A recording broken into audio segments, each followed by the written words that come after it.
Assalamualaikum warahmatullahi wabarakatuh. Para mahasiswa, selamat pagi. Semoga kalian semuanya dalam keadaan sehat walafiat.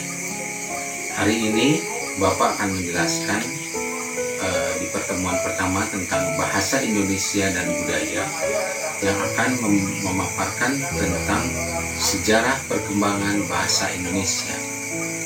Sebagaimana kita ketahui, asal penamaan bahasa Indonesia itu memiliki latar belakang sejarah. Yang pertama, lahirnya bahasa Indonesia melalui perjuangan panjang sebagai kebulatan tekad dan semangat untuk bersatu mencapai Indonesia merdeka.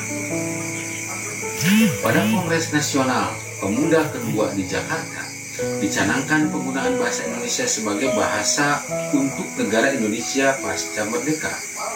Pada saat itulah awal penggunaan istilah bahasa Indonesia sebagai jati diri bangsa bermula.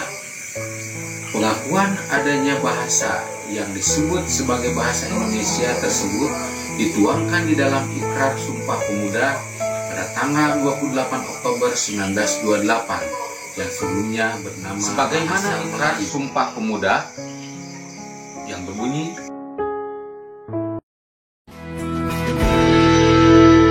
Sumpah Pemuda.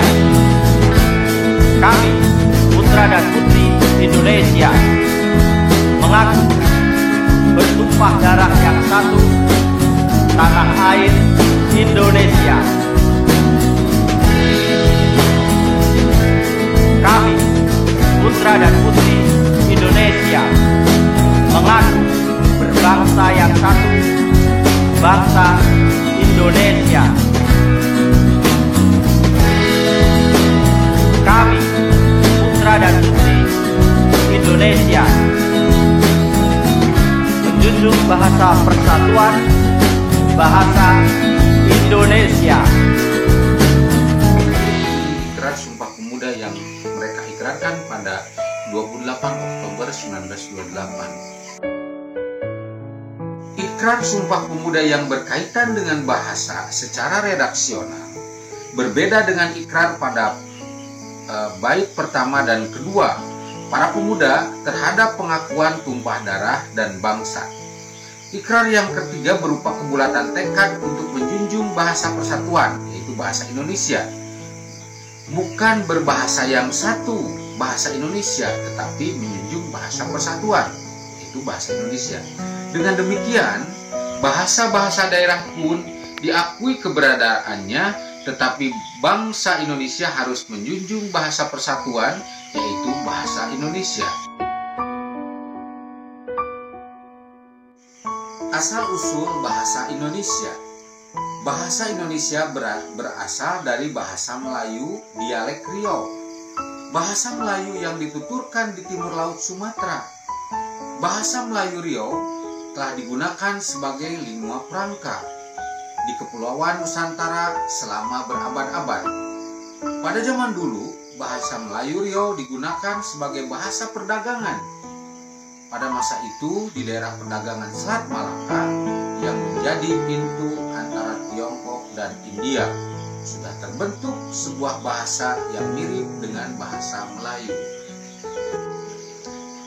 Itulah bahasa Melayu dijadikan lingua franca, sehingga ada bukti-bukti bahasa Melayu Riau itu telah menjadi lingua franca, antara lain beberapa prasasti kedukan Bukit di Palembang, Talang Tuo di Palembang, Kota Kapur di Bangka Barat, Karangbrahi di Jambi, Gandasuli di Jawa Tengah, Prasasti Bogor, Prasasti Talaga Batu di Palembang, Prasasti Palas Pasemah di Lampung Selatan, Prasasti Sojomerto di Kabupaten Batang, Jawa Tengah. Itulah penjelasan sesi pertama berkaitan dengan sejarah bahasa Indonesia. Demikian, terima kasih. Assalamualaikum warahmatullahi wabarakatuh.